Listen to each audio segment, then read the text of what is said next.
Jones. I'm the Chief Economic Inclusion Officer for our New Growth and West Central Missouri Community Action. And I also work with the New Growth Women's Business Center. Today we're talking about opportunity zones, and we are fortunate to have Ram Bassnett with the Kansas City District Office of the SBA. He is the Springfield Office Branch Manager, and he's going to be sharing information about how opportunity zones might be able to benefit you. Ram? Well, thank you, Lisa, and good morning, good afternoon, everyone. Glad to be here today. I'm going to go through some of the slides, and I also have some web pages I want to go over. We will make these slides and also links available to you all after the presentation. And I'll take questions after I'm done with my slides and also going over these web pages. To conserve bandwidth, I'm going to turn off my video here and then share my screen. Okay.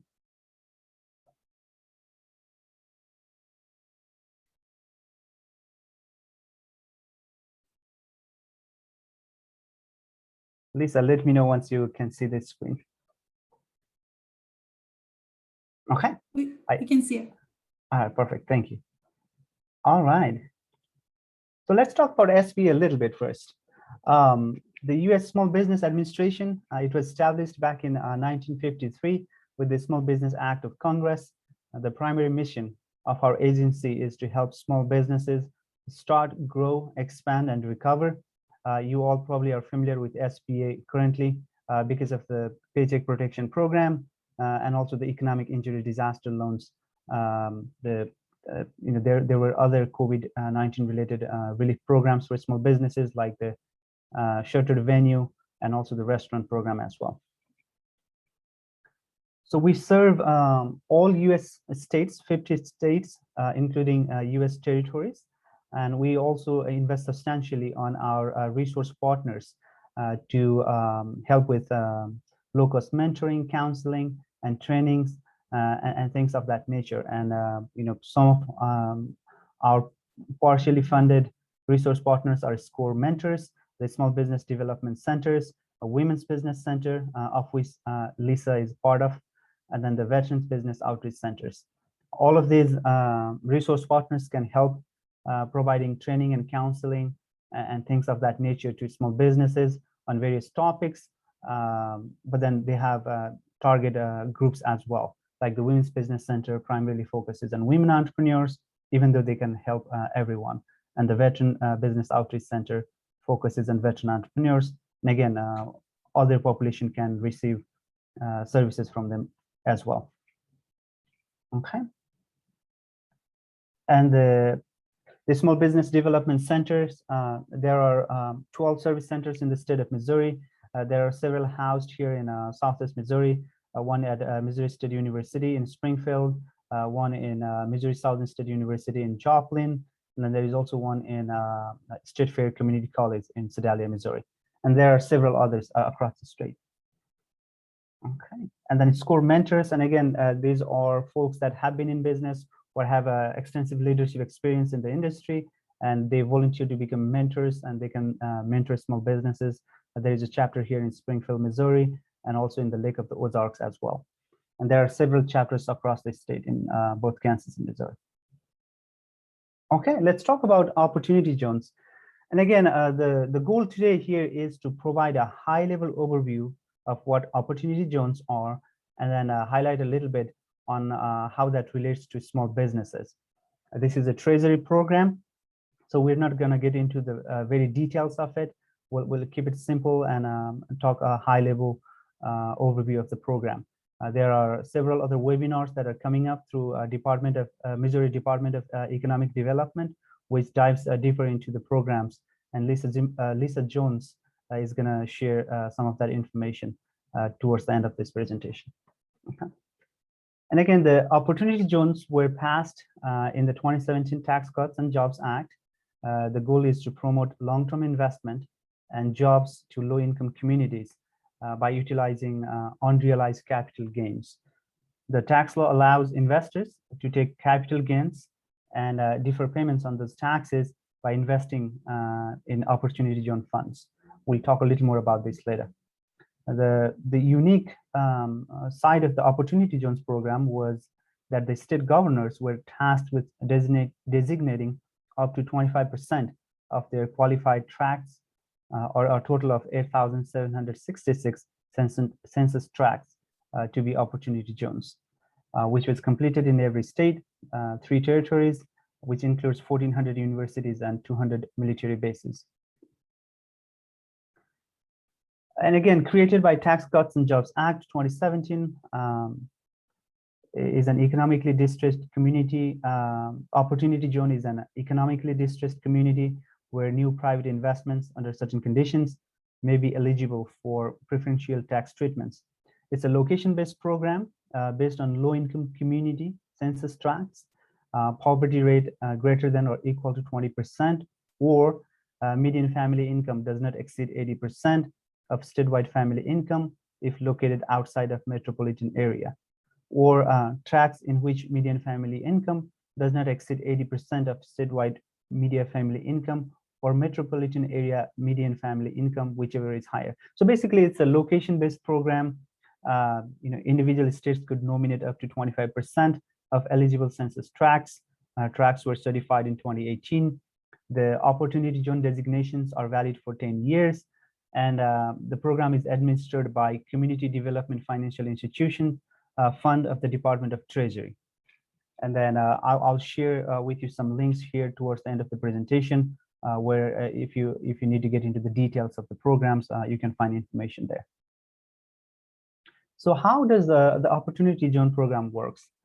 And again, the investors, they must create a qualified opportunity fund, which is a privately managed investment fund. Treasury must certify opportunity funds. The funds must invest at least 90% of capital in qualified opportunity zones. And then for private investors, there are 3 incentives: defer, reduce, and eliminate. And I will walk you through an example here in the next couple of slides. And investors can defer tax on any prior gains until no later than December 31, 2026.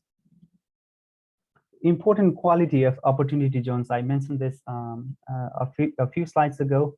A key differentiator of the Opportunity Zone program is that it is being driven by state and local governments rather than being a top-down federal program.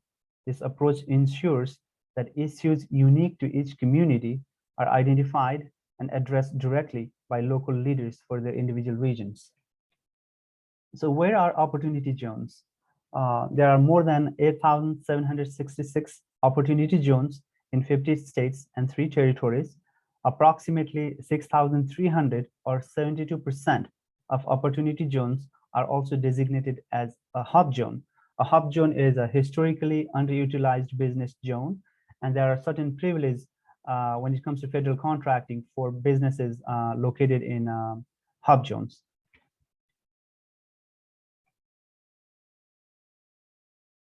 So how do opportunity zones save taxes? Deferral from paying capital gains until 2026 if invested in qualified opportunity fund, partial forgiveness of gains through a step up in basis in year 5 and year 7, total forgiveness of additional gains if held for 10 years or more, and up to 29 years to hold investment. Let's go through an example. Let's say there is a partnership or a corporation that made $100 million in capital gains last year. So essentially this entity can put that $100 million into a qualified opportunity zone fund. If they hold that 100 million into the qualified opportunity zone fund and make investments, after 5 years, they pay taxes on 90% of capital gains, so 90% of that 100 million. After 7 years, they pay taxes on 85% of capital gains, 85% of that 100 million. However, after December 31, 2026, the investor have to pay deferred capital gains taxes less any reductions on the whole 100 million in capital gains that was in the opportunity zone fund. Now, let's say this 100 million was invested in a commercial real estate, and the investor held this investment for 10 years, they do not have to pay capital gains on acquired property. So in essence, this 100 million in capital gains that was invested in a qualified opportunity zone fund, if they, in this example, if they invested that whole 100 million for to buy a commercial real estate, and in after 10 years that real estate becomes the fair market value becomes 200 million, for example, they do not have to pay taxes on that capital gain upon the sale. Okay, it's a little tricky, but again, deferral of taxes based on how much time they put money into the qualified opportunity zone fund.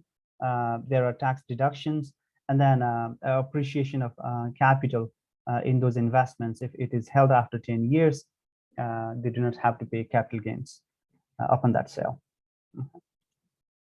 So what are qualified investments in opportunity zones?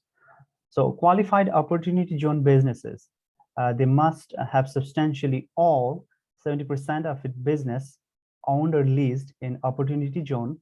This is a potential boon for high-tech or any type of startups, or at least 50% of income derived from active conduct of business, or at least 50% of employees live in opportunity zone, or 70% are paid for work done in opportunity zones.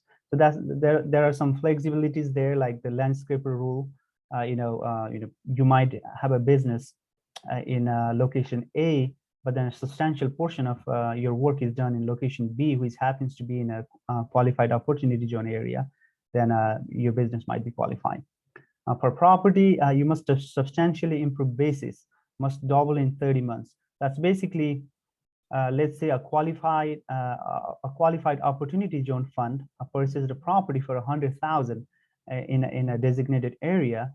They must invest another 100,000 within 30 months to make improvements on that property. Okay. There are certain businesses that are restricted, like gambling, off-premise alcohol, etc. And I'll go through a one-pager here that explains, some of those requirements to be qualifying business in opportunity zones to meet statutory requirements here. Other ideas for small businesses. You can expand existing business models into other opportunity zones, perhaps creating separate entity for new investors. You can build needed business assets like warehouses, stores, employee housing with new investors, and do a lease buyback arrangement. And again, the qualified opportunity zone funds, they make investments. When they make investments, it's equity investments. You can become franchise business in opportunity zones that other investors may not have management skill sets, language, etc. You can get suppliers to locate closer to your business in opportunity zones for cheaper transportation and other cost reductions. If in opportunity zone, you can also pitch new investors that you may not usually approach, like insurance companies, pharmaceuticals, major corporations. I will walk you through a webpage where there are, as of right now, there are 3 qualified opportunity zone funds that operate in Missouri. And if you're a small business or if you're a community developer, you can potentially learn more about those funds, what their target investment strategy is, and potentially pitch some of the things from your community. Okay. Now let's talk about SBA support in opportunity zones. The 504 loan program is a kind of SBA loan program that is designed for long-term commercial real estate and buildings, machinery, and things like that, financing of those, fixed rate financing. So for businesses located in opportunity zones, job creation or retention requirements are more relaxed. So basically, for government guaranteed loans made in opportunity zones, the requirement is to create or preserve one job for every 85,000 guaranteed by SBA, as compared to 75,000 per job created or preserved for most other businesses. Okay, and in Community Advantage Loan Pilot Program, this is a program that expands small business access to capital in underserved markets. It allows mission-focused, community-based lenders to make 7(a) loans to small business with an SBA guarantee of 85% for loans of $150,000 or less, and 75% for loans greater than $150,000 and less than $250,000. So, and again, the guarantee percentage are as is. It does not reflect certain changes that are made by CARES Act and the Economic Aid Act that come to the guarantee portions are much higher for some of these loans, but then these will go back to regular programs at the end of September. So for businesses located in opportunity zones, SB expanded pilot program definition of underserved markets, which now includes opportunity zones, and community advantage lenders are required to make at least 60% of their loans in underserved markets. So access to capital is of essence here. Now, SB is supporting opportunity zones, hub zone government contracting opportunities. So like I said before, hub zone stands for historically underutilized business zones. It's a program that promotes job growth, capital investment, and economic development to qualified and certified businesses. Once certified, hub zone certified businesses can compete for set-aside contracts.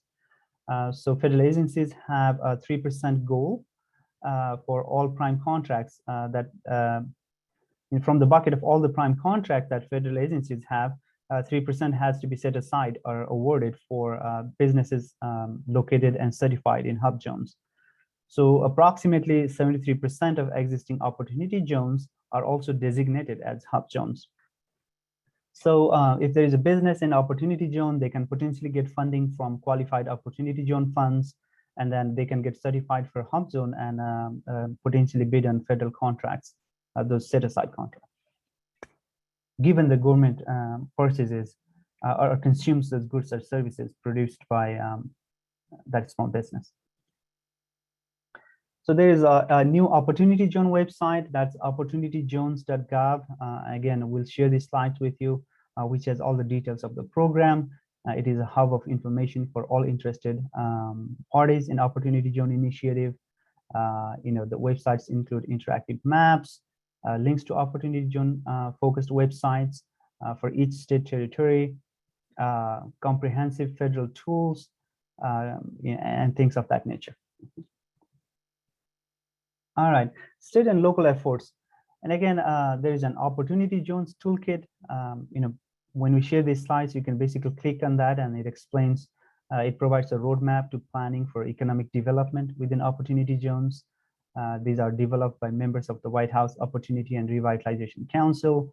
And then the goal for this is to support investments and form partnerships towards equitable and inclusive community development. Investors, and again, investors create qualified opportunity funds. There is flexibility to invest directly or indirectly in equipment, buildings, property, and businesses. NCSA fund directory contains list of known funds. I'll walk you through one of them. There is, once you identify a qualified opportunity zone fund that has designated to invest in your state or your area, you can click on those and you can find information on fund size, investment focus, geographic focus, contact information, and things like that. Okay. Now, what can you do, right? You can get involved. You can educate yourself on what your state, local, and tribal governments are doing around opportunity zones. Some states and communities are more active than others. Involve your SBA district office with state and local government efforts regarding community opportunity zone initiatives. Search for opportunity zone activity in your community or state to learn more about opportunities near you. And like I mentioned at the very beginning, there are a few more webinars coming up through Missouri Department of Economic Development, which Lisa Jones is going to share to all the attendees. We'll most likely email the web page that have registration information and things like that. Okay. Now again, resources. I'll walk you through some of these web pages here. There is an opportunity fund map. You must allow Adobe Flash Player for that link to work. And then there is Community Development Financial Institutions Fund.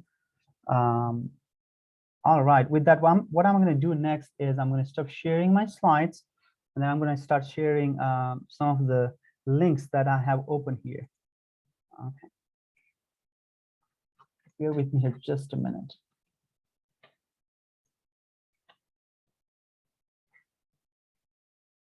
Okay.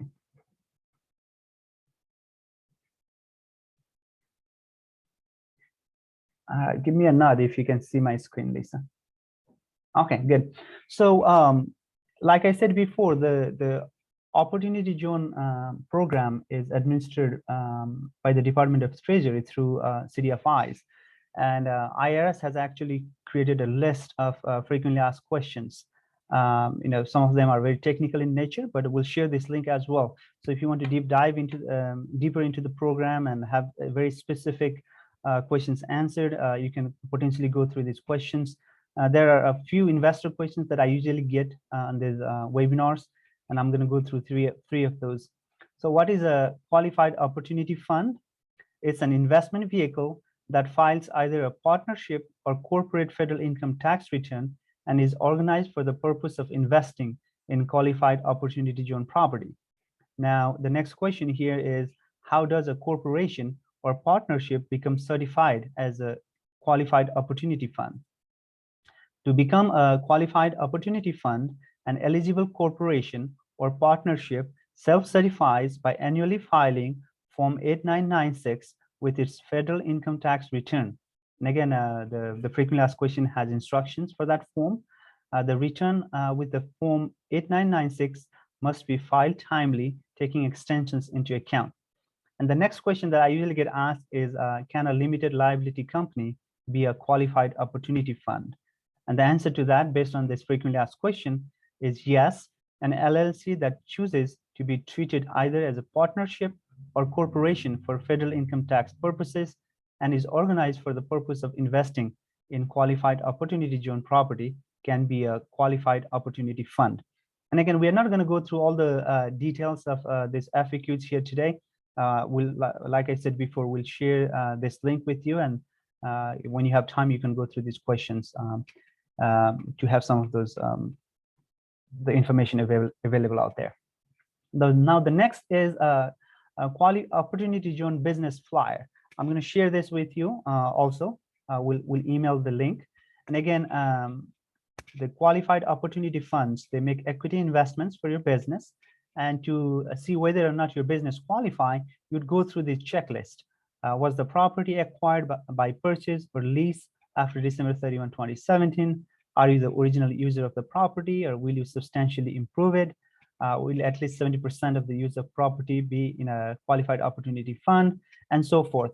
And your business is not a golf course, a country club, a massage parlor, hot tub facility, suntan facility, racetrack, or other gambling facility, or a store whose principal business is the sale of alcoholic beverages for consumption off premises. So if you answer yes to every question, then you meet the statutory definition of an opportunity zone business. You can consult your tax attorney or financial advisor for more details. So we'll share this with you as well. Now, this is where the Opportunity Zone Funds directory is, and the NCSHA is tracking only multi-project opportunity funds.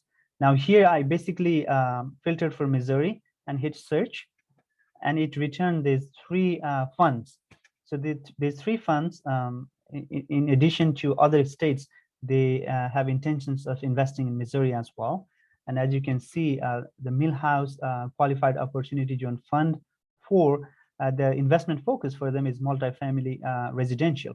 So if you are interested in that aspect of business, and if you have a plan, you can potentially reach out to the fund and ask questions and see how you guys can help each other. So if you click on the fund name, it tells how much the fund size is. For this is 47 million. And then it tells fund details, organization details, point of contact, name, phone number, and things like that. And you can do the same thing for others. Here, the 1787 Capital Opportunity Zone Fund has 50 million. There is Urban Area Opportunity Fund that has 50 million. And then there are various investment focus, entry date, and things like that.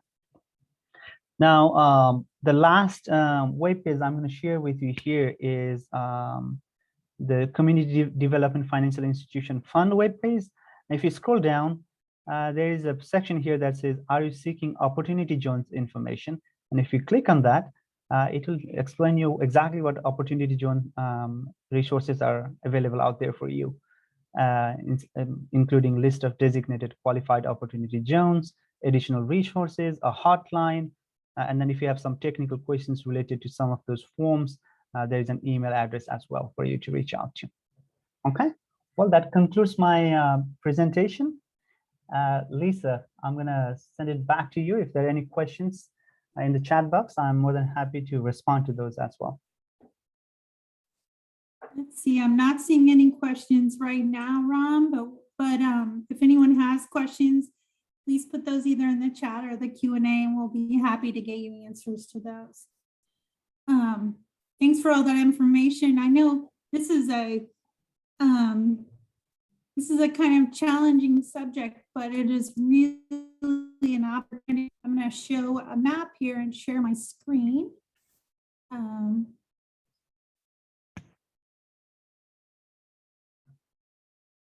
you see my screen now? Yeah, it's loading up. Okay. Yep, I can see it now. So this is the state of Missouri, and the kind of creamish white sections are the opportunity zones, specifically for like the Women's Business Center. We kind of covered this broad area here. So you can see there is quite a bit of opportunity zones in our 15 county area. We'll pick on Benton County here. You can see that a good portion of Benton County would be considered an opportunity zone. So that's a great resource. A lot of times in our rural markets, then some opportunities aren't available to us, but this really is a program that is a great fit for us. The other thing I want to share with you is this is the Department of Economic Development website. They have 4 more technical assistance webinars that are a little deeper dive into this subject matter. There's one on September 26th, and then October 3rd discusses marketing your zone, investors, and deal flow. And then October 10th and October 17th. So I'm going to share that in the chat box. And then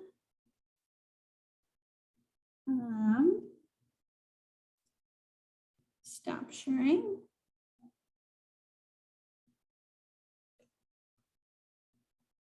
And I think that concludes our presentation specifically on Opportunity Zone.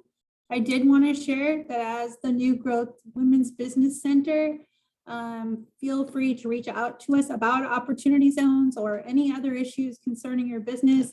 As Rob mentioned earlier, we're happy to assist men and women, even though women is in our name.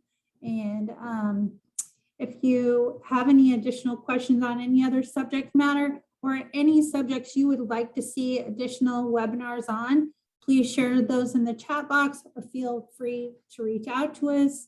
Our website is www.newgrowthwbc.org. Thanks so much for your participation today. I'm going to give one last call for questions. Lisa, there are a couple of questions in chat box. If we can go through those. Okay, so there is one question from Renee Box. She's saying, hi, is it correct that you can qualify if you do not live in an opportunity zone but invest in that zone? That's true. You do not have to live in an opportunity zone, a qualified opportunity zone, to take advantage of these tax incentives. You can take advantage of these tax incentives even if you don't live, work, or have an existing business in a qualified opportunity zone. All you need to do is invest the amount of a recognized eligible gain in a qualified opportunity fund and elect to defer the tax on that gain. Okay. So the next question here is, I may have missed it. Where can I see the zones are again? I believe Lisa just shared that link in the chat box. Mm-hmm.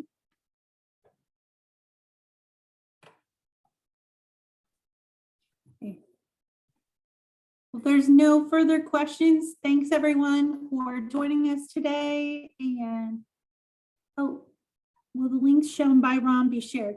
Yes, we will be sending out the presentation to anyone who registered for the webinar.